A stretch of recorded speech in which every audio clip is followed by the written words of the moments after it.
Hi, welcome to Spectrum Roundtable. Here with James Battle, Quentin Haynes, and Tom Dinki, I'm Jordan Grossman. We're going to be talking about all Bulls basketball, especially from the beginning of the season in the road to the MAC tournament. This past week, the Bulls went 2-0 with decisive victories over Bowling Green and Eastern Michigan. There have been a few players that have been a lot of standouts, including Justin Moss, Xavier Ford, Shannon Evans had a huge week from beyond the arc and in the paint. This has been a team that's been struggling for a while. They've been back and forth in MAC play, and they started the season really strong. But now coming down to the stretch for the MAC tournament and hopefully getting a bid to the NCAA tournament is really when this team is going to have to be going into its own stride and finding its confidence again.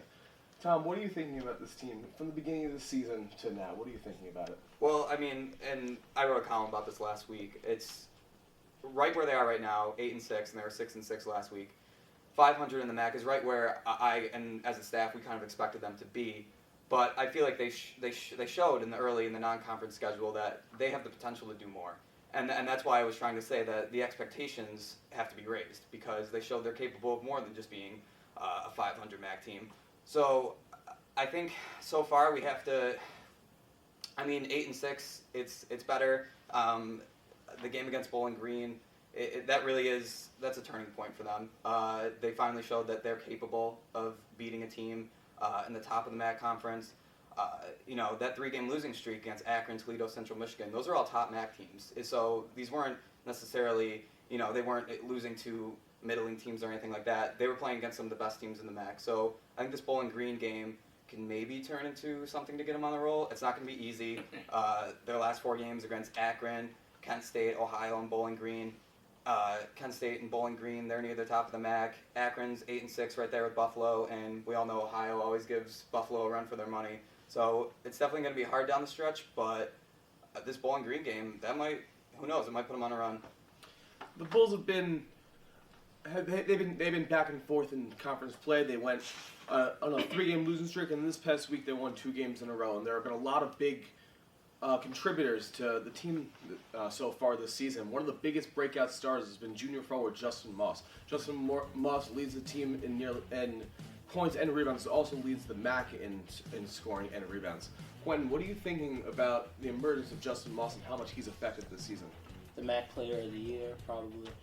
He's been great. I mean, I think when you came into the season, we didn't know who our number 1 player was, and now we have Moss, who's playing well. I think offensively, he's done a great job getting to the basket, scoring in the paint. He's playing well with free throws, and defensively, he's a good defender. He's well in the post, and he can step out a little bit and defend small forwards. So he's pretty good.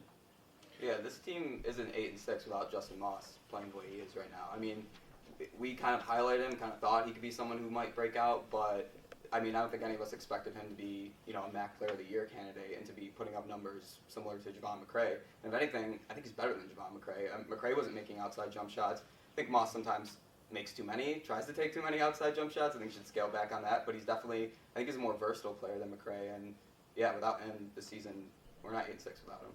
If this team is able to put all of its pieces together in the right place, this team can go really far into the tournament. Right now, they're 3rd place in the MAC East, and they're still they're still in contention for that coveted double or triple bye going into the tournament. So right now they're in position for the single bye, but I think if they can get a little more confidence towards the end of the season, they're going to be able to step into that double or triple bye spot and maybe even win this entire thing and head to the tournament. Yeah, we've seen those flashes before, that active defense. I like to call it championship defense. Just the ability to create steals, create bad shots, and get turnovers and score on them. I think that you see this team have those flashes, and there are certain games that stand out to me, like the Bowling Green game at the end, where it was just Bowling Green couldn't score, and Buffalo got the ball back and continued to attack and score on them. And I just think if that happens in the MAC tournament, they should be able to win the MAC tournament. They have the talent to do it. Yeah, and what you're saying about the depth, Jordan, everything like that. The players that they do have, I think they are talented who they have, but the thing is, do they have enough of those guys? Right. I'm just not sure because think about last season in the MAC tournament when they lost that game to Eastern Michigan. the biggest thing, one of the biggest reasons for the loss of the game, besides Javon McCray making like one field goal, was that there just wasn't enough depth. I mean, Jaren Skeet went out with a concussion. I believe it was a concussion. Shannon Evans fouled out, and there was just no one. There just wasn't enough guys on the court. And right now, I don't know. I don't know if I like the players that are there. I just don't know if there's enough of them. Well, they've been running an 8-man rotation for the entire season, and they have a lot of unproven freshmen that have gotten literally minutes this entire season, 4 or 5 minutes throughout the entire season, with maybe 1 or 2 shots. Players like Christian Pino and Bobby Frasco, and then it's going to be interesting if one of those 8 rotation players go down.